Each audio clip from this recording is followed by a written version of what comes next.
Welcome to the Elk Season Podcast, Season 5, Episode 1. Today is January 8th, 2026. January 6th, maybe?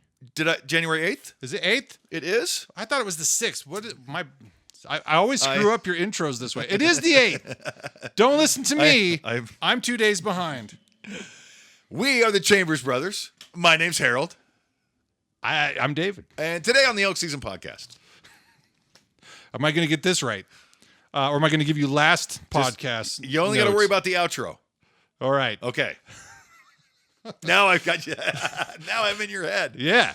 So we've got coyotes, a coyote derby coming up. We've got a New York hunter who bagged a not-so-wily coyote. We've got wolf attacks in Colorado and California. We've got corner crossing coming back into the conversation. Water table update here in Idaho, the National Guard. Pilot who grabbed some sheds. We've got an update on that situation. I think we talked about several, obviously, last year. That's technically correct. Bighorns from Oregon coming to Idaho. 2 in Idaho are sentenced for killing bighorns. CWD south of Grangeville. So CWD comes back. We have casual hunter needs, a really important conversation around casual hunters. And CES, the electronics show in Vegas, is going on. I saw some really cool binoculars I want to talk about. And if we remember, I've got a book that I want to share that I'm reading about the Appalachian Trail. Anyway, all that and probably more that you didn't ask for on the Elk Season Podcast. Yes, you got it. You said on the Elk Season Podcast. Okay. I saw you cringing over there. I was like, man, he's overreacting again. It's like, did I not put enough beer? You know whose name I'm dropping today. Jared's. Oh yeah, you know I'm dropping his name. Yeah, because we just had, and we didn't bring this up in the intro, but we just had I thought about this, 2 days ago, they had the results. They did? Yeah, the results are in. Okay. I thought you would have seen that. They were announced, I think, yesterday. Hold on. I'll text Jared right now. Because, let's see. He tried to call me. I'll text him. Oh, this time I'll turn my ringer on. My ringer's on. And we'll see if we can find Jared. Jared Fleury. I've got 3 numbers in here for him. Oh, there we go. Hey, man, I heard the results were in for Idaho out-of-state draw. Hit me up. Call if you want. I'll just put him on speaker and put him on the microphone. Yeah. He'll drop some F-bombs. Just You're the editor. Just so you know, I know. I got the problems with it. Anyway, so now my phone's on. I can grab that. What the? Add a beep just for fun on that one. So that was Jared. And what else? Oh, Carter Niemeyer. Sorry. Listen, all right. I know I drop a lot of names. Carter Niemeyer comes up the most, and it is applicable. It is applicable to all things wolves. Okay. That Colorado and Washington and California and Oregon, it is applicable to all of what all of them are going through. And if you are listening to this, if you are a sportsman, you need to find Wolfer by Carter Niemeyer and understand a good middle of the road political view of the guy who brought wolves from Canada and for Idaho. Yeah. It's such a great book. To keep my head in the game, because we had a little bit of time off from the podcast, I rewatched Never Cry Wolf. Yeah. It's a great film. Oh, wow. I remember that movie. Yeah. It was so we have this new TV. Yeah. It's smart. Yeah. So, and I've logged into all my services, and there's some other like Tubi, free TV, and something. So one of those had it, even though I have a disc. Yeah. I was on, so I was like, I'll just push play here, and it was just fun to watch it. And I noticed that these like Tubi and other services like that, they might edit in commercials, but they don't edit out. It's an edit free kind of service. Like they're not dumbing things down just because it's it's not broadcast. They're not subject to the FAA. It feels like it's television that we grew FCC. up with. Yeah, it feels like the television we grew up with, but it's definitely not. No. No, it's not. But that movie is a great look because when that movie came out, you're like, this is record-breaking research in conservation. Yeah. And what happened to the caribou? Where are they? Are the wolves killing them all? Of course not. That's the whole point of the movie. Of course not. The giant herds, they're hard to keep track of. Alaska's a giant, insane place. Of course not. It was absolutely, and that's what I liked about that movie. But the look at conservation from the 80s? Yeah. Real different. I get a low battery alert. Just don't stare at that. So it's crazy because he goes and he's meeting with some tribes people and they offer him food and he's like, no, I'm having a steady diet of mice. Because we just didn't know. Can a large carnivore survive off of just these? And turns out, yeah. I mean, I didn't doubt it, but it's also kind of like he went to that extent to go that through extreme that. to understand wolf diet. When a scene I thought of today was when he has to breathe through the shotgun. Oh, yeah. He falls through the ice. Yeah. And has to swim back down to get his shotgun, poke the shotgun through the ice, and breathe through it. That's right. That is a terrifying. That is stuff of nightmares. Yeah, it is. That is stuff of nightmares. Anyways, so we're going to talk more about wolves and Carter Niemeyer and Jared. Maybe if he texts back, keep an eye out there. But I want to tell you about coyote hunting and predator hunting. Yeah, something you started towards just after hunting season. Just after hunting season, I knew that as we've been Elk doing this season is our 5th year doing this. Fifth. And as we have these conversations, it's become apparently clear, abundantly clear, that predator management is a part of the conservation Conversation. And I feel compelled to help the conservation. There's the new element out west is lots of people, and we have to manage the elk populations and the predator populations. Yes. And we need more people hunting predators. And it'd be nice to have to see more of an initiative come from the powers that be. And when I think efforts are being made where you have deregulation so that you can have increased activity from our service members in like the Forest Service. And they're overworked, underpaid, and understaffed. To get people on hand to help them out with certain things is important for them. In fact, I saw it was an Outdoor Idaho episode just recently, and it was more recent in recent history, where back trails, because of the understaffed, underpaid, underfunded rather, right, Forest Service, people love the outdoors so much. I think this was actually an Outdoor Idaho that they put together with Reichert. Bruce Reichert, the original guy. He's retired, but I think he came out of retirement for this to do it because they were talking about the land use. Yeah.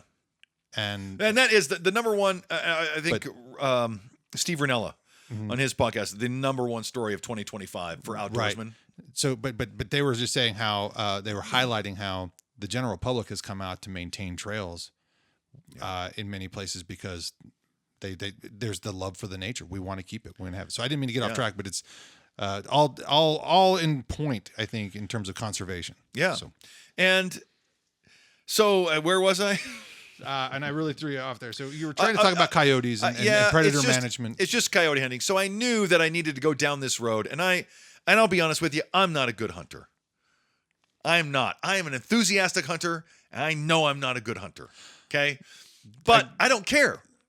I want to do what I like. I don't care if I suck at it. I will only. But I have a caveat to that, and I've told I'm you this not saying before. I suck at it. I'm a great hunter, but I suck at harvesting. Sure. Because hunting, according to the state of Idaho, is the pursuit of an animal. Yeah. Harvesting is the killing and taking of that. Yeah. So anyway, that's just I'm All nitpicking. right. I'm pulling on hairs. Or all right. threads We're splitting hairs. Well, that was so I knew I wanted to, and I've always been interested. In fact, from the very beginning, in Montana, when Carter Niemeyer was bringing wolves in, and it was a conversation of every outdoorsman in Montana. They're worried about so many things, and they asked me my opinion, and my opinion was always the same. Yes, let the wolves in. I want to hunt them. Mm-hmm. I think it would be really cool to hunt a wolf. And the response I got from almost every sportsman was the same. And it was, you are never in your life ever going to hunt a wolf. They are protected. No way. And in my brain, I'm like, well, I don't know if the ecosystem comes into balance and there's enough wolves and they need, why wouldn't they? Yeah, some logic there seemed to be escaping others. Totally. And it's escaping others now in Colorado, California, Washington, and Oregon. Yeah. So many places. And all I can say is, you know what? Let me continue with coyotes. Because before I go after wolves, I need more practice. Yeah. I need to get out there and fail, and learn about dogs and calling and learn about my rifle. I haven't even shot a rifle in the longest time, decades. It feels like. I mean, 22s and pinking around, but not a real rifle. And so it's a big change for me. Yeah. And so I said as much on the radio, and somebody called and left a message and said, "Listen, man, I killed 151 coyotes last year. I would love it if you came with me." And I'm like, "Are you kidding me? This sounds awesome. This sounds so great." And I'm like, "Yes, do it all day. You tell me when, I'll show up." And so we went out we left my house before dawn, and we didn't get back till after dark. We put up a couple of sets. The very first set, 6 minutes in, a coyote comes 20 yards away from me, running past me. Just incredible. They're bigger dogs than you think. Oh, I have no doubt. They're bigger dogs than you think. You see foxes. Foxes are pretty small. They're very small. Coyote was bigger than I thought. So I wasn't quite ready for it. I didn't get a shot. I haven't killed a coyote yet. I think I'm going to go out this weekend with my son. But the next stand we set up. Remember, it's a new year. Get your new license. Oh, yes. I have to get my new license. To anyone listening. Yeah. Before I... So the very next stand was he killed 2 coyotes. I didn't see anything that happened, but I could hear it. And it was in 2 minutes. He started calling, and within 2 minutes, those coyotes are there. Now, the method to coyote hunting, like I explained to you, it's like creek fishing for brookies. Yeah. Right? You go from hole to hole. If there's nothing in the hole, you just walk downstream until you find another hole, and you give it a shot. Right? And sometimes, hey, 2 or 3 brookies come out of there. All right, let's work down to another hole. Very similar to coyote hunting. You get in your truck, right? You drive 2 miles, right? Give or take 2 miles, because the coyotes can come in from about a mile away. Okay. Right? And so if you go 2 miles and you have this 2 mile circle, this 1 mile circle, these 2 1 mile circles bumping up against each other. You set up a stand here and you set up a stand here, and that'd be about 2 miles. So, and you don't go far from the car, 400 or 500 yards, got to keep the car out of sight, find a place where the coyotes aren't going to hear it. And he taught me a lot. And the number one thing, I am loud. I have a big voice. Even when he would roll the window down, he would roll the window to check the wind, and I'm still, and then blah, blah, blah, blah, blah, right? Like you know me. And he's like, hold on, I'm checking the wind. Sorry. Anyway, but I really learned a lot. It was so great. And I'm excited to go out with him again. We've had lunch and talked a lot about coyote hunting, and he killed 151 coyotes last year. Wow. When he was with me, he killed number 50 and 51 when he was with me this year. And at the end of the year. Yeah, well, the season. Okay. So the last season, Gotcha. I think the season ends about the end of March. Oh. So, right, November. And so I learned a lot about the coyote life cycle. So they're not really in packs. They're sort of communal. When there's a female, she'll kick the male out before the next breeding cycle, and then the cubs or the pups will sort of disperse together and like try to figure things out on their own. And when breeding season comes around, January and February, that's when they go crazy and they're out a lot more in the daytime. And so I learned a lot about that. And obviously there's some gaps in my knowledge. I should just stop talking about it. but you're regurgitating it in a way that helps it consolidate, and you'll fill those gaps because you're continuing to learn. Right. And so I'm excited to go out again. And that would take me right up to the coyote competition. So to encourage people to predator hunt, there are coyote competitions. And coyote competition, it's a sport. Once you do something for fun and you think, oh man, I'm pretty good at this, I think I'm better than my friends. He hasn't got a coyote and he already feels that way. I haven't even shot one yet. I'm like, I'm ready. That's true. It's true. I'm ready. And you know what? That pull up that post I'm getting there. Pull up that post because I found this on Facebook and I'm like, oh my gosh, I'm going to be out of town on the 17th of January. And if I wasn't, I would sign up for this. As much as I know about coyote hunting, I would still sign up because you go at 6 a.m. You go to this bar. What's the name of the bar?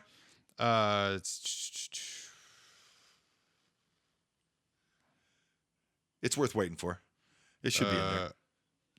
The Spud Cellar? Spud Cellar Lounge. The Spud Cellar Lounge in Burley, right? Yeah. I feel like if that's been there a while, I used to deliver there, I'm pretty sure. I want to go to a place like the Spud Cellar Lounge at 6 o'clock in the morning on a Saturday, right? Yeah. And then I want to go out in the woods or out in the sticks all day, and I want to come back by 6 p.m. You got to be back by 6 p.m. for the check-in. And then hang out with some guys, drinking and talking stories about shooting coyotes into the night. What about that doesn't sound like a 10 out of 10 good time? To me, it does. To me, it does. So I feel like I could do something with this because there's biggest dog gets $20, smallest dog gets $20. No, it's an extra 20. If you want to buy-ins. Yeah, you buy in. So whoever gets the biggest dog gets another prize. Whoever gets what were the other ones? Smallest dog, but it's the most rabbits. That one. Yeah. That one. When it comes to hunting, I've killed some rabbits. Yeah, we have. Yeah. With my bow even with our bows, yeah. So there is that. So, right, what a good time. What a good time. And especially for my 9-year-old. I don't have a silencer, but I do have a nice Ruger 1022. Yeah. Well, the 1022 is. Oh, you said you needed rimfire or center fire. You need center fire for coyotes. You should. But you want it to be more ethical. You and do. It's a bigger animal. I was thinking rabbit, so I'm thinking 22. Yeah. But you're right. Yeah, it is a nice 22 though. I know the 1022s are classic. What is it? Your buddy Sergeant Hendricks and Sergeant Haley. We went the 223s. We just had 22s with them. Oh yeah. And Sergeant Haley had that. Stainless steel with the black stock. Yeah. That's what I bought. Oh, really? One of those. Oh, yeah. Nice. It's really nice. So it just sounds like a good time to do that once a year, right? What a good time. What a great time that would be. Even if I didn't kill anything, I wouldn't even care. I'd be like, let me show me the dogs you got, right? Show me, let's see who won. Let's throw cheers in the air. It just sounds like a good time. It does. And keep me in the loop. Don't it you says worry. It says 2-man teams here. Yeah, I know. So it sounds like a ton of fun, and I would really love to do it. And it's not the first one that's been going on this season. No, I'm not. They surprised. have them all the time. Yeah, they have them all the time. And I'm sure every pub has their own. Every backwoods pub got their own thing, and good for them. But the prizes are insane. Yeah, no. 2 guns. Well, we talked about going to one of those. Hunting things here because they give away stuff all a lot. In fact, I've run into people big raffles. Some gals that I've worked with before. They're like, "Yeah, my husband always makes me go to those because one year he got a this and that rifle or something." I was like, "Yeah, that's and cool. You won't miss another meeting if you win something." Yeah, no. So I love the idea what the Spud Cellar is doing or hosting this.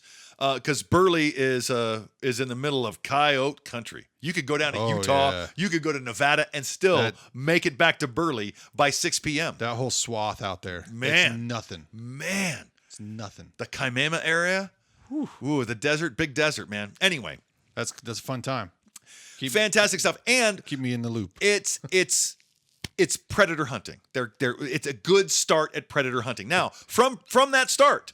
We need to move up. And what Jason, the guy who took me out coyote hunting, because the price of coyotes has gone down, he shot those coyotes and we just left them there. Right? There's no reason to keep them. It's predator management, right? It is good management.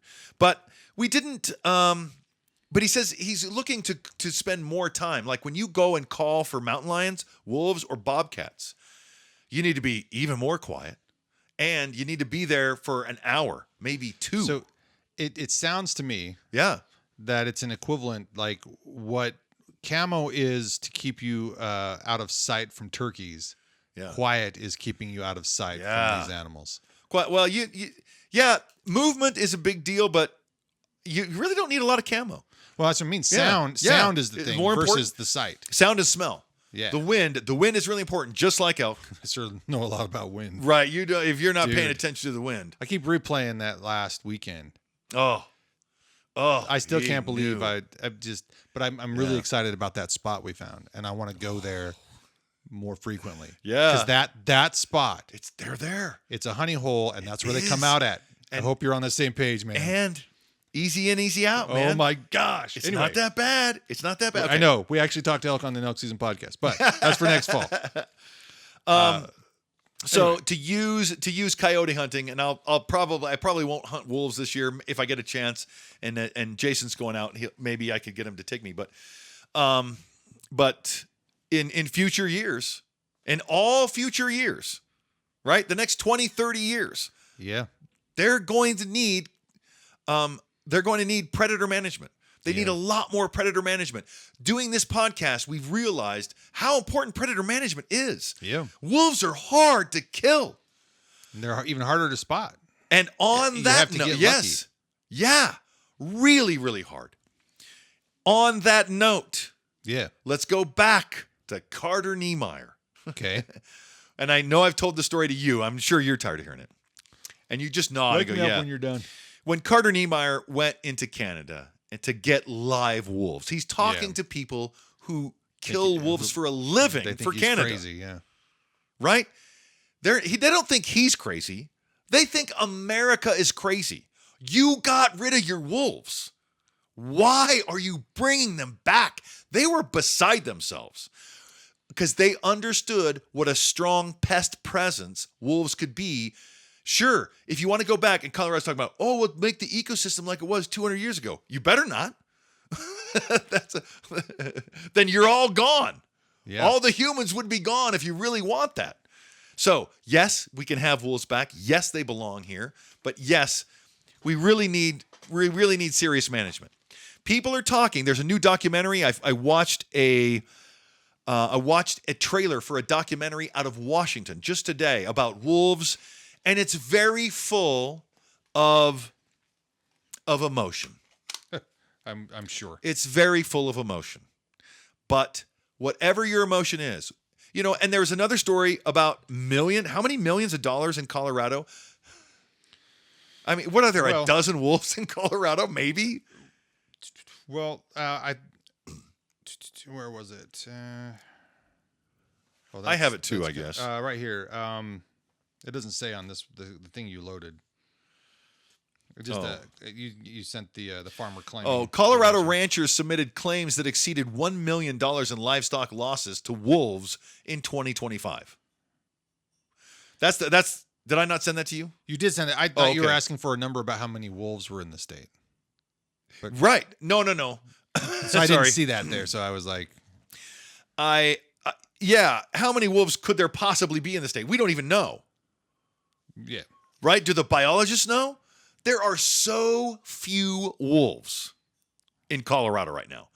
To imagine that there's $1 million in claims. Well, I feel like for we wolf talked predation? about this. I feel like this is an old one because as we're talking about it, it's suddenly ringing a bell. Like it was one of the last couple of stories we talked about in the last couple of podcasts from Really? last year because it was them. Yeah, I think this is something we Okay. talked about. Okay. But it's okay to bring it back up because it's the efforts of It's the tug of war we're in when we're reintroducing an animal that a lot of people love and a lot of people hate. Yeah. The only place I'm really trying to get to with this whole line is you can be like Washington and cry and be emotional. You can be like California and demand something be done. You can be like Colorado and try to make, I don't know how many claims they make. All of these things are not going to change. Wolves are not going away. Case in point. They're not. They came from where they filled up Idaho, Wyoming, and Montana. They've gone into Washington. They've gone into Oregon and California. They've gone to Colorado on their own. Timberwolves from And from Minnesota. from the Great Lakes have shown up in Colorado. Yeah. I mean, they'll go and they'll go where they want to. Not to mention the coyote that was killed in New York. That we'll talk about later. Because the whole point is we can argue about this until we're blue. Until blue in the face. There's just nothing that we can do about it. unless we really want to wholesale slaughter wolves like we did when we did. I don't know how. I don't remember when. But or 100 years ago, Yeah. it was a wholesale slaughter. It was just every wolf had to go, and it was so much poison and so many traps and snares and so many what would you call that? Yeah. When something you didn't mean to kill dies. Oh, the fallout. Yeah, just too much. It's not going to happen. We're not going to do that again, right? There's no way the public would support that. Well, we'd hope. Well, I don't see it. I certainly don't see it. Sometimes the public surprises us in ways where sometimes I surprise the public. So, Wait. so to say that, please read some books, okay? Carter Niemeyer, start with that one. It's called Wolfer. It's on Audible, and I'm sure it's on Kindle. I got to tell Jason about that one. I had lunch. I was telling him about all these books I read, and I forgot the important ones. Yeah. Decade of the Wolf, and what was the other one? The one I read about the woman. A Woman Among Wolves. Yeah, A Woman Among Wolves is so good, and you really from all these books you really get both sides. You get a middle of the road. Sure, they lean a little bit one way or a little bit the other, but you're really getting a middle of the road from all these people. And if I can just piggyback off of what you were saying, is like gather information and make up your mind in a more dedicated way than just an opinion or something you saw because your algorithm fed it to you. The scroll is a doom. Be an active participant. The scroll is a doom, yeah. In being objective to the knowledge you receive. You will thank yourself later for it. Yeah. And it doesn't matter. They're not going away. And I still feel the same. I love the wolves. They're beautiful. They belong here. And I want to hunt them. By the way, I came across, so Vesta got me a picture frame for Christmas. Yeah? So I bought her one for her birthday, but she bought me one. And I have my picture project from 2004. I threw on all 366 photos. Yeah. But then I started digging through my photos to find other ones. So you know what photo I found? Huh. A Montana wolf. Yeah. So it's on my thing out there. I'll have to go see if I can find it. Wow. So rare. Yeah. So rare. We live among wolves. We hunt among 2006. wolves. We've heard wolves. And we have seen so few. Yeah. So few. It's so hard. It's crazy. It's a cool picture, even though my camera, it was only 6 megapixel and I could only zoom in so far, but it is clearly no doubt a wolf. And I thought it was a calf. Yeah. So big. Their paw prints are like Belgian waffles. Yeah. They are so big. Stop. I'm hungry. I'm just kidding. Anyway. So pretty cool stuff. Yeah. And all that wraps in all that the most of those wolf stories and coyote stories that I had. A lot of that has been wrapped up into this whole predator hunting. We need more predator hunters, and there's great fun to be had, right? Even at the spud seller. The spud seller. I love that. The spud seller, and to have more predators, more guys out predator hunting with the understanding of we need this. And we needed, I said before, we sort of need an economy around wolf skins. You talked about, what did you call your mittens? A sheep in wolf's clothing? Yes, a wolf in sheep's clothing. Oh, that's what it was. Yeah. Right? Because if I have some wolf hide and I get some wool on the inside and wolf on the outside, that's a sheep in wolf's clothing. Yeah. And so I want mittens. I know, just so I can say that I have that. But I have to kill the wolf. Yeah. Otherwise it doesn't count. Fair enough. But there are some really cool stuff where you can buy the fur bearers. Once last year I started looking into trapping and fur bearers and stuff like that. You remember? Mm-hmm. And the Facebook pages that I follow and the things those people make with the hides are incredible. So there is a good economy. Yeah. What we need to is sort of remove the stigma around because I would look like Jon Snow. I'll go on a date with my wife. I'll straight up Jon Snow a wolf hide around my neck and be like, "What's up? Say something." Sounds like the podcast is moving to Etsy. Anyway, so I like the wolf fights. I think I would wear one as a bonnet to public events. Anyways, right. What was I watching? A show. Oh, for the first time that I can remember. You might, in fact, anybody who comes across this, knowing my age and what decade I grew up in, will find this surprising. I know that the family probably watched it growing up, but I was too young to have a memory of it that really substantiated anything great. And I never watched it as a young adult. I never watched it as an adult, but I heard everybody who's anybody, particularly who grew up in your era, talk about this Christmas Story movie. The Christmas Story I'd never watched. Oh, you never seen A Christmas Story? Not until this year. I have this new TV, and I just happened to find it streaming on Tubi or something, so I pushed play. How'd you like it? I actually can appreciate why it's a Christmas classic. Yeah. I didn't hate it. In my mind, I thought it was something that it wasn't. Sure. My childhood memory did not. Other people paint a picture for you. And so I just people painting. So it was just me watching it without any intrusion from anyone else, and I go, okay, this is a fabulous film. And the dad of the family is Billy Madison's dad. Yep. So that sucked me in right there. Is that it, Dad? Did the penguin tell you to do this? Right. So I kept staring at him like it's a younger version of him, but I'm like, who is that? Oh my gosh. Anyway, the point being is the bully in that is wearing a raccoon hat. Yeah. So I just made me think of that. Oh, nice. So. Scott Farkas. Yeah. I know the movie that well. Yeah. Because I grew up in that era. And I've only watched it recently, so I know the name still. Yeah. I might watch it again. I haven't seen it in years. Yeah. Fascinating. But interestingly enough, I once stuck my tongue to a light pole in the middle of winter around the time that movie was probably out on VHS. So I was probably influenced. And I was with our sisters, Lorna and Glenna. Oh, we were in the McDonald's parking lot, and somebody put me up to it. So I did it, but I yanked it off. It was Lorna. Probably. I mean, the next thing I know is we're inside stuffing napkins in my mouth because of the skin coming off on the pole, and my tongue is just bleeding and going everywhere. So I'm in the McDonald's bleeding everywhere, shoving napkins, and they're trying to get mom up there, and it's this mayhem, and people are trying to eat, and it's this crazy, crazy story. So... Oh, jeez. Good times. Oh, jeez, you guys. I mean, it's February in Helena. Oh, and we were probably underdressed and definitely not being watched. Forget about it. Yeah. Oh, jeez. It was so bloody. All right. Moving on.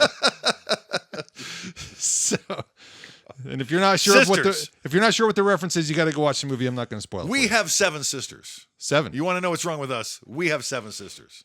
It's one of them. Is that kind of rude towards them?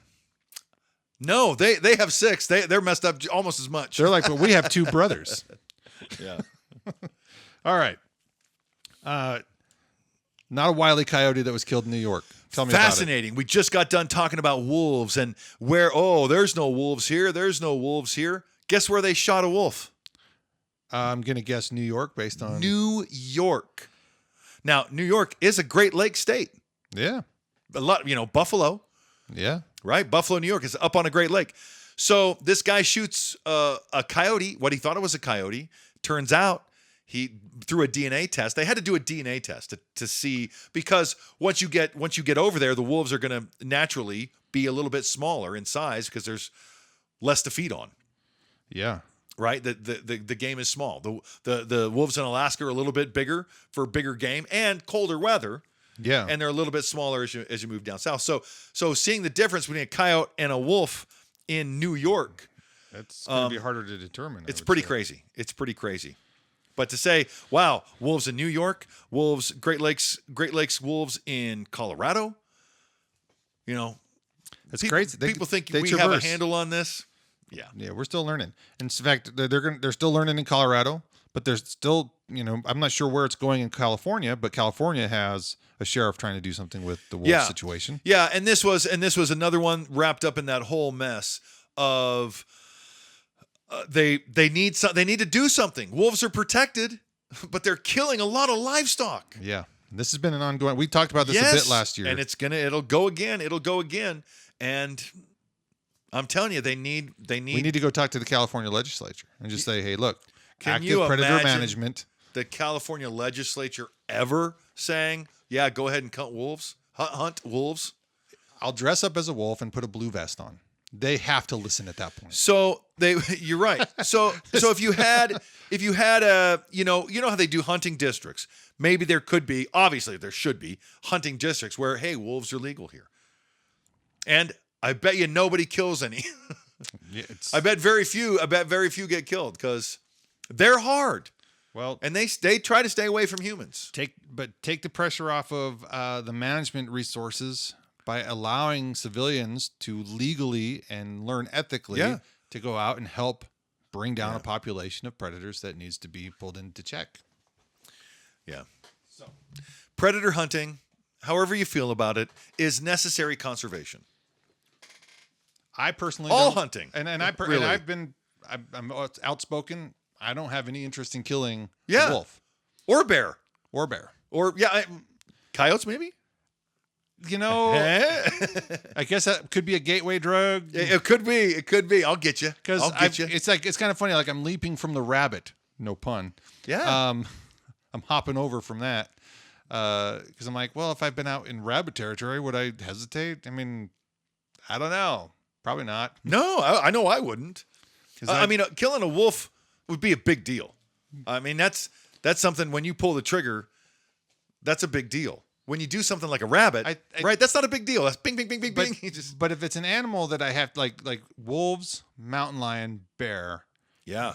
It's more complicated in the processing of those animals than say a rabbit or a coyote. So I Right. guess part of my angst is kind of wrapped up in the. I don't paperwork. want to. I want to have to. Yeah. If you kill any one of those, you have to see a state biologist. Yeah. You have to go in and do all the paperwork and stuff. Coyotes and rabbits, bing, bing, bing. Okay, that was fun. Let's go. Groundhogs. Oh, Right. I would. Rock chucks. Yeah. I've got vengeance on groundhogs. Oh man. And you know what? There was another thing that I talked about on my radio dogs. show about small game hunting. Mm-hmm. Did we talk about that last time? Possibly. Small game hunting is just, remember when we used to go out and shoot squirrels? Yeah. What great practice that was. Yeah. To be in the woods, to carry a gun, to make the shot. What good practice small game is for everyone. Yeah. Right? And so that reassured my assumption about, hey, let's try some coyotes before we go after wolves. It kind of goes back to that most accurate movie in all of history when it's covering the revolution, The Patriot. Yeah? It's actually one of the worst historical movies of all time. But there's some great moments in it. Yeah. Aim small, miss small. Yeah. Right. And in fact, I watched the American Revolution on PBS. Yeah, Ken Burns. Great series. I've heard. And as I was watching it, I realized that The Patriot is sort of a hodgepodge of characters from the Revolution put into a movie, even though they didn't exist together. Oh, okay. Because there are certain characters in that movie that I'm like, well, that's that guy. Yeah. But it's not in that context, right? So they just took all these ideas from the Revolution and made this kind of idea One of a awesome movie. And it's horribly inaccurate in terms of the history, but still, But in terms of a movie, story, it's a good movie. Yeah, aim small, miss small. Anyway, that was my point. Should we corner cross? Yeah. So just a brief conversation on corner crossing. We've been following this for a while, and it's interesting to see that in the state of Wyoming and some other states in that district, we're Idaho, we're next door. We don't fall in that same district in terms of the Court of Appeals, but we can corner cross if we live in Wyoming or if we hunt in Wyoming. Right. But you need to understand the boundaries. And so I read an article just yesterday about this corner crossing and people going out. Actually, they want to hike a mountain. I think it's called Mount Washington. Okay. And so it was a story about trying to get to, I'm sorry, not Mount Washington. Okay. That's on the Appalachian Trail. Okay. Elk, it's called Elk Mountain. There's this Okay. Elk Mountain that is sort of cut off from everybody's access because of this corner crossing fiasco. So and for years, people haven't been able to go to this mountain. It's called Elk Mountain for a reason. Right. Elk. Yeah. But now that people can corner cross, they're trying to go because the person's like, well, I've always wanted to peak this mountain. Yeah. And so they're going to go out and try to corner cross up to get to the peak. But they've run into some hurdles. Okay. First and foremost, you have to go find the Actual marker. The actual marker. And we saw one on the top of Bora Mountain, right? Yeah. They're old. They've been placed decades ago. And so if they still exist, great. You see it, and there's actually a cross section on it. You just draw the lines out, and you can see, well, this is that property, and it actually has information that tells you apparently if it's private or whatever. And so you find that, and then you just step over that. And in my mind, corner crossing was you're stepping over these fences. Right, and that was in my mind too. But in reality, it is the actual line, which is razor thin. It's invisible. Right. Yeah. It'd be nice to see judges or whatever allow like a path. Like it's a kind of 3 foot. like what Montana does with the rivers and streams, right? The rite of passage. Yeah. As long as you don't come off out of the you can get onto the bank, but you can't come out right Out of the high water mark or something like that. Whatever that law is. Something like that. Like you have this amount of leeway. You're not right. You know, but the idea is there's an X. Yeah, and there's a marker, and it's a very thin X. And if you step over the X in the right direction, 1 foot will be on public land, and when you step, the other foot will be on public land. Yes, without a doubt. Yep. And okay, so easy, no problem, right? Yes, cut and dried, pretty straightforward. Okay. Next. What happens if these markers, because they've been there for decades, have been overgrown, shifted around by trees, stumps, shrubbery, sage, bushes, logs falling on them? And so the article was just saying, hey, now that we've got this out of the way, none of us wants to get sued. We all want to have access to this land, but how do we navigate in these conditions? I don't have the answer yet, and they have a follow-up. I'll see if I come across it, if they answer that question. But it's a good thing to think about. So if you are excited about corner crossing in the states that now allow for that, just keep that in mind. Do be careful, because they talked about coming to certain places where the markers were kind of precarious because of this time and shifting. There are cameras up, trail cameras. Right. Watching to see if people trespass while they're corner crossing. Yeah. But they also said that in a different place where they were corner crossing, they ran into the landowners. Yeah. Of some of the places where they were crossing. And the landowners were like, we don't have a problem with it. So there's two folds with it. This case came to the surface and said people who have private land that are in these situations all hate people trying to access, but that's not the case. Of course not. So of course there's some great actors out there, and there's some concerning actors. Yeah. So food for thought. Just wanted to throw that out there today. All right. I'm sure it'll be an issue. If you want to see what a patchwork looks like, a patchwork Forest Service looks like, just Google Lolo, Montana. Yeah. Go to Google Earth, go Lolo, Montana. And that, boy, the timber, the way they cut the timber, because you can't cut timber on public land. Or sorry, on public land. But on private land, they sell it. And so not only is it checkerboard, but the checkers are clear cut. Yeah. Yeah. Excuse me. Let's talk about water. Yeah, it has been a slow. It has been a hot. In fact, I think England has gotten more snow this year than Idaho. Wow. Mini Ice Age 2, anyone? It is, and east of the Rockies, plenty of snow, plenty of winter, plenty of cold temperatures, right? Yeah. You've been following any of that? They've been getting hammered over there. Yeah. I mean, there's iguanas falling out of trees in Florida. Yeah. Right? It's been cold. Yeah. But here? No, we're okay. I've seen people just 2 days ago. It was a little bit colder today because the storm that blew in. Yeah. But I think it was just yesterday or the day before. I'm like, is it January? There are people out running around in shorts. I was wearing shorts yesterday. Yeah. I mean, I was on my way to the gym, but it was okay. It's mind-boggling. So, and of course the story's not over yet. No. Right? We could get 2 storms in March that bury us. I don't and change everything. I took my youngest out to go to the free ski day at Palmerell at the beginning of December. Yeah. They barely had enough snow for the Bunny Hill to do their thing. Yeah. The rest of the mountain was closed. Yeah. It didn't open for another week. Yeah. And even then, I watched within a 24-hour period stuff that was covered with snow emerge back to the ground that was underneath it. And they now have enough snow, and they've been getting snow, and Palmerell is notorious for having the deepest snow in Idaho. Yeah.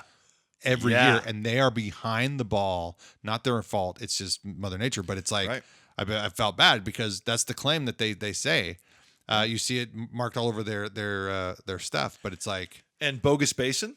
it finally it actually opened. The first ski area to open in Idaho was Bogus Basin this year. Yeah. And they had a big party about it because it's usually, I think, Pomerel. Part of Bogus Basin is they covered snow to save it. Last year, before spring, they took this like giant covers and covered the snow to insulate it to save it for the end of the year. Huh. And it was still there. Wow. I read the article, but I'm like, oh wow, I guess that would totally work. Right? So Bogus Basin had saved snow. But if you look at that water map, they're not doing good. No, it's not great. And neither is Park City. Utah, 2 years ago, we were talking about 900 inches of snow in some of the mountains in Utah. And now you can snowboard on mud in Park City. Yeah. It's not good. Winter, and the lines? Ooh, the lines are even worse. Winter Olympics are coming in 2034. So hopefully they get some snow by then. Wow. 2034, huh? Yep. Interesting. Okay. Well, we'll see. We'll see because it could be a 900-inch year. Could be. It's just getting started, but it's a later start for most places. But the water looks good in some places. Where we hunt, it's fine. It's at over 100%. But most of Idaho is not. The central Idaho mountains are right at 100%. But Western Idaho, really dry. Yeah, the really Owyhees dry. Are just the Owyhees don't have enough. County is and McCall. Yeah, McCall is a winner. It's one of those resort towns. Yeah, that's where Tamarack Resort is. Yeah, and they're suffering. Yeah. They're suffering big. So, anyways, this is just one of the stories that we will continue to cover on the Elk Season Podcast every year. We found a few sheds in our day. A few. I've got 3 sitting out back. Some good ones. Some nice bucks. I know. I took all my sheds. I got a nice big pine tree outside my house. I can see from my kitchen window. Oh, nice. I got all my sheds scattered underneath it.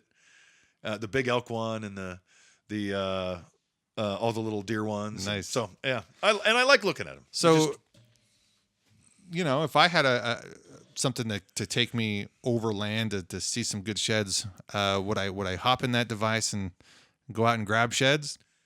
I'm not that much of a shed hunter, so I can't say I would. But apparently, there was a guy that did, and we talked about this last year a little bit. Last year, the National Guard in Montana, the guy flying a helicopter spotted a shed on the ground on private property. Yes, landed and took the shed. He called it, quote, a mistake. Yeah, it was a mistake. You know what? My bad. Two things that I read in the article that I came across. You probably came across the same information. There's 2 charges that he has. Yeah. One is trespassing on private property. That's civilian related. Yeah. The other one is misappropriation of military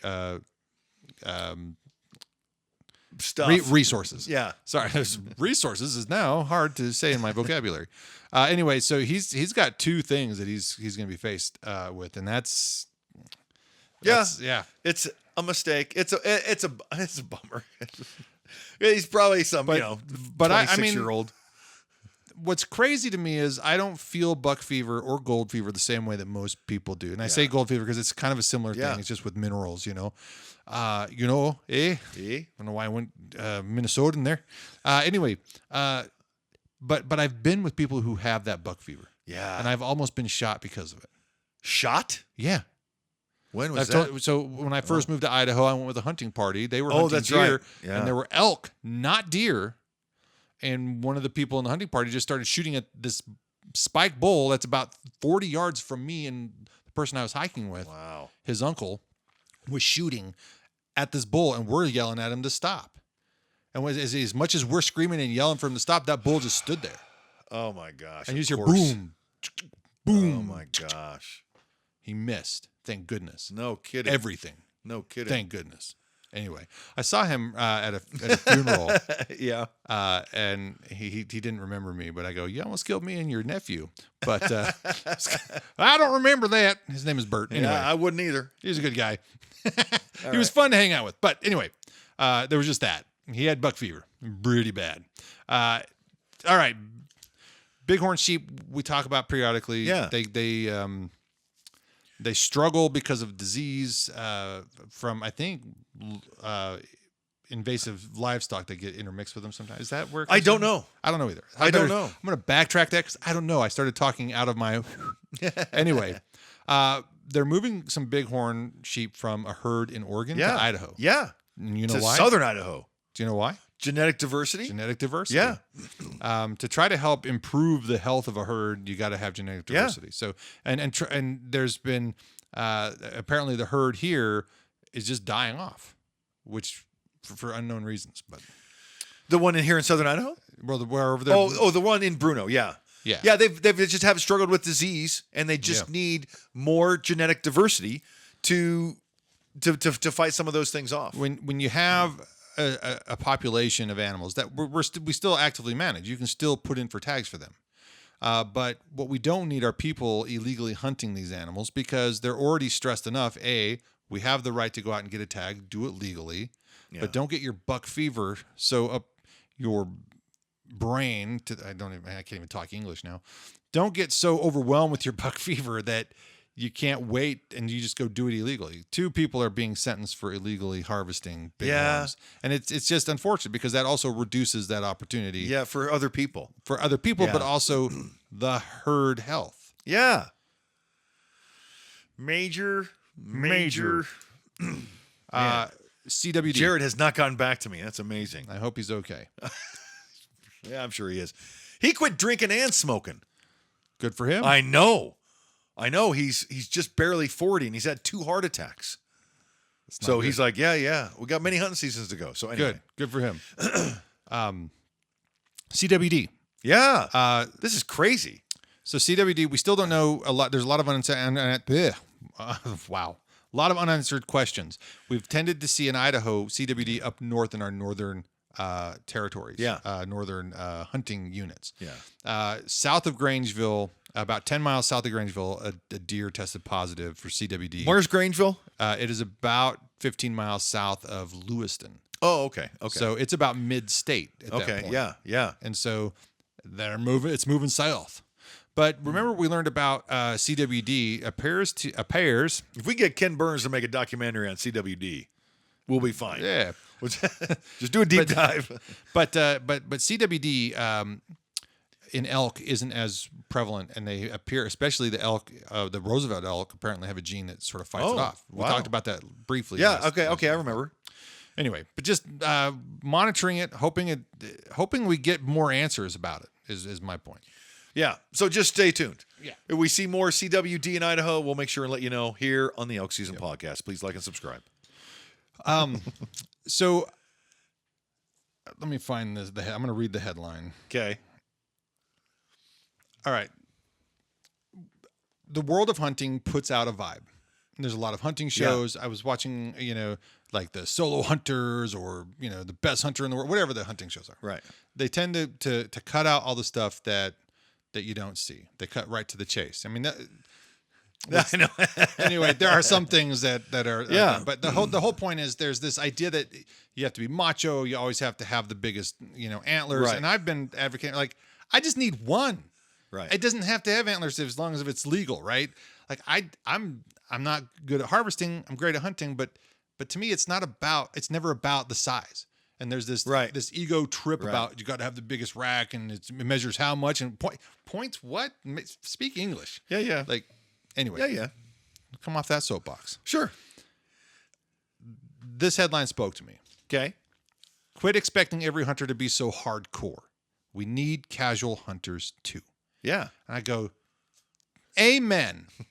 Because as I read the article, they just sort of were advocating for basically what I am. People who go out and may not even be successful, and knowing they won't be successful, they will go out and they will just enjoy the experience, if anything else. I will. And we need more people like that. And what we need is better messaging to help others appreciate that it's okay. Because maybe you're thinking about doing it, but you're like, I could never do it because I've watched too many YouTube videos. You know what? You're absolutely right. I watched, and I think I told you about it. I watched a very long video of a guy hunting a very specific bull. He got video of a bull at a water hole like 3 times. Yeah. And he took time off of work and hiked into the woods and staked it out for like 9 days. Yeah. And never saw him. Mm-hmm. And the video ends and there's no harvest. Yeah. It was obviously, I'm still talking about it, one of the best videos I've seen. Yeah. So good. So that is I could make that video. I could go out there and not kill a bull easy. I could do it all day long. Exactly. So I just want to say thank you to everybody who hunts, but especially those who are like me. I have very few weekends, very little time, but I enjoy the heck out of it when I am able to go out and you know what? get very close to some beautiful animals, whether or not I harvest. But I would like to harvest. Don't get me wrong. Oh, yeah. But the reality is I'm a casual hunter. Yeah. And you're slightly less casual. Sometimes. I feel like sometimes You're a little bit more dedicated let's in go many gung ways. ho. But I don't know what you would qualify yourself. I'll leave that up to you. Dedicated outdoorsman. Yeah. Right? When summertime comes, I want to backpack. I want to get in the woods. I say I want to get in shape for elk season, but I look at this picture you have above my head of Iron Bog. Yeah. And I know one of the most I was gone from my house less than 24 hours. But one of the most spectacular nights I spent 2 years ago was up by Iron Bog. Yeah. The fish pole. It is so beautiful. It is so incredible. And to just to close my eyes right now and go back and go, oh my God. To see the picture is so great. Yeah, I love that picture. That turned out much better on a canvas than I had expected. And so it turned out really good. It turned out really good. Yeah, and the weasel didn't turn out as good. Not as good. I don't even like it. But they were both when we were elk hunting, weren't they? Yeah. Yeah. Right on. See? It just gets us out there. I just need an excuse to go out. Whether I do anything, if it's coyote hunting, if I do anything, great. If not, cool. What a fun day. I was out away from the doom scroll. Yeah. Just depressing. Yeah. Just constant. Forget it. Go do something. Yeah, the woods are restorative. Very much so. Very much so. I got 2 things left. Okay. The first thing, I guess we'll just talk about, should I talk about binoculars or this book I'm reading first? Let's go binoculars. Okay. So CES is going on at Vegas, and some things came out. So we talked about binoculars last year, using AI to help. And I think this is along almost the same lines of what we were talking about last year. Yeah. But Okay. I don't know if I've had a change of heart or just primed from last year's conversation. Maybe. I like these. They are, they're not available to the public yet, and they're probably going to be really expensive. But it's called C1 Smart Binoculars, a brand called Canby. They promise to solve problems with digital binoculars. And oh, look, there's something there I forgot to get rid of, so I don't know what that says. But let me tell you what some of the features are supposed to be. Like, for one, this is kind of cool. And I think for astronomers, light astronomers, this is pretty awesome. You can look up at the sky, and it'll actually show you the constellations. Oh, and let you man, know with that would be binoculars. useful. That would be useful. I bet there's something for your phone you could do the same thing, though. Huh? Yeah, but with binoculars to zoom in. Yeah. Right. Not only that, if the promise is substantial, if they're able to substantiate their claim, yeah. Right. So I'm just going to say cautiously optimistic here, as the author of this was as well, to be able to record and take pictures with your binoculars. Yeah. Zooming in and out. Yeah. Why is that not a thing? Well, apparently it's coming. Man. But also, okay. Identifying species. Oh, man. So as much as I was trepidatious about this, I think last year, I recognize that as being brilliant because you need to be sure of what you're shooting. Yeah. Obviously, if it's good enough, it would have been able to determine that is not a coyote, that is a wolf in that New York situation. Maybe. They had to do genetics to figure that out. Correct. But just every bird. But just, I would like to know. I don't Yeah. need to know if I'm shooting it. I just would like to know. Birds. Different like, plants. yeah. Rocks. So- everything. I would. So think about the technology that's being crammed into binoculars that's Yeah. coming. I think that's what's really cool about this is that to be able to record like all the phone scoping we've been doing, Yeah. all the gear you don't have to Dude, carry with you. It's a chore. It's a chore. Sign me up. Yeah. When's the beta version come out? Right. Yeah. I don't know if I have the money to buy it, but I want to try it. All right. As long as the wife doesn't find out, I'll buy it. But as long as there's substantial power too, because they can't be, 10 by 14s aren't going to get me much. I'm actually looking at a pair of 12 by 50s, which is I think what you have. Is it? I don't even know. Yeah. Anyway, so Okay. it seems really cool. All right, and to sort of wrap things up here, because that's unless you had anything else. No. I've been reading a book. I'm a slow reader, not like you. Well, I'm a fast listener. My father-in-law handed off this book to me last year, and I'm starting to make some headway in it. Okay. It's called A Walk in the Woods. Okay. It's about a guy who's going to hike the Appalachian Trail. It's published in 1998. Okay. He doesn't have this experience of hiking that, but he has traveled around the world from what little I've learned of him so far. But he's researching how to live and survive while he hikes. Okay. Starting in Georgia. Okay. And hiking and ending up in Maine. And so, and then he's also like, I'm going to start at a certain time of year so that by the time I get to Maine, it's not so cold. Right. But he's actually just landed in Atlanta, and apparently it's snowing. So it's wow. It's like this weird situation. But he's got a quirky sense of behavior, and he talks about it's like a little bit of a time capsule. And I'll share more as I learn more as he goes through these stories. But like, how do we train to deal with bears, black bears and grizzly bears? And he goes, if I read this is how you're supposed to deal with a black bear versus a grizzly bear. But then you go over here and they say the opposite in terms of how you're supposed to deal with a black bear. My phone just shut off. Or a grizzly bear.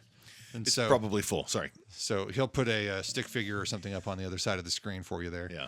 Anyway, I just there's a part in the last chapter that kind of makes me laugh, because he's talking about he's reading about bears and bear attacks and trying to understand how do you survive these things. And he's not likely to come across a grizzly, of course, but he's concerned about black bears, and black bears we know back east are fairly plentiful. But in the 1980s or early 1990s when he's doing this, I don't know. He talks about bear populations at that time. I don't have the specific numbers memorized here, but I just wanted to share a detail of a story he shares about a guy who survives a grizzly attack. Oh, okay. To give you a sense of this guy's track and also his sense of odd humor, if you will. Okay. So I'll just read real quick. Okay. And so this situation recounts the incident that nicely conveys a near indestructible. This incident conveys the near indestructibility of the grizzly. It concerns a professional hunter in Alaska named Alex Pitka, who stalked a large male through the snow and finally felled it with a well-aimed shot to the heart from a large bore rifle. Pitka probably should have carried a card with him that said, "First make sure the bear is dead, then put gun down." He advanced cautiously and spent a minute or two watching the bear for a movement, but there was none, so he set the gun against a tree, big mistake, and strode forward to claim his prize. Just as he reached it, the bear sprang up, clapped his expansive jaws around the front of Pitka's head, and as if giving him a big kiss, and with a single jerk, ripped off his face. Wow. Miraculously, Pitka survived. "I don't know why I set that darn gun down against the tree," he said later. Actually, what he said was, on account that he had no lips, teeth, nose, tongue, or other vocal apparatus. Wow. That's what okay. I do appreciate that sense of humor. I don't know why, but it's reaching me in a way. So there you go. So what happened to you, bud? Bear bit my face off. Anyway. Got my face bit off by a bear. It's like this cynical. he wants to hike the Appalachian Trail, but he's highly trepidatious and cynical about it. He seems a little anxious about it, and it's just kind of funny. So I'll share more as I know more. All right, but that's it. All right, until next time. Be well. Stay awesome. Yeah. Goodbye.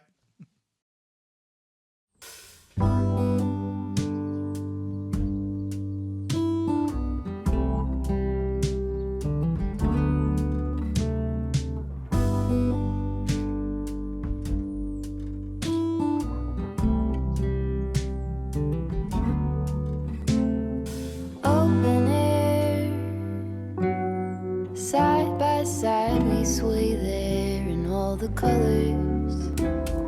Summer love,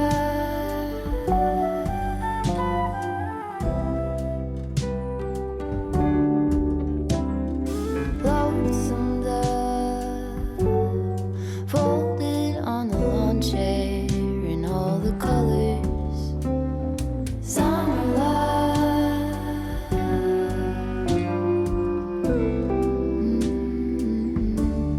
remember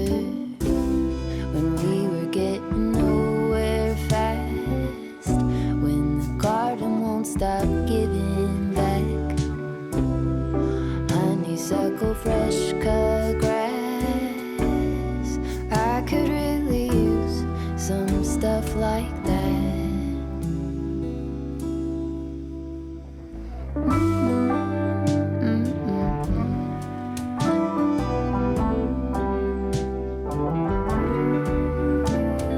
Talk to me and tell me all that you've seen and all the colors. Summer love,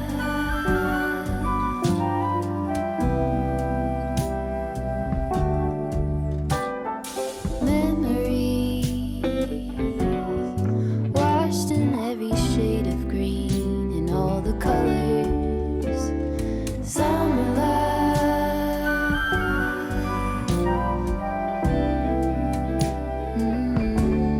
Remember the lazy river day canoe, bathing in the turquoise blue, losing track of time with you. Another peach pie sunset view, sleeping in the afternoon. No place to be and nothing to prove.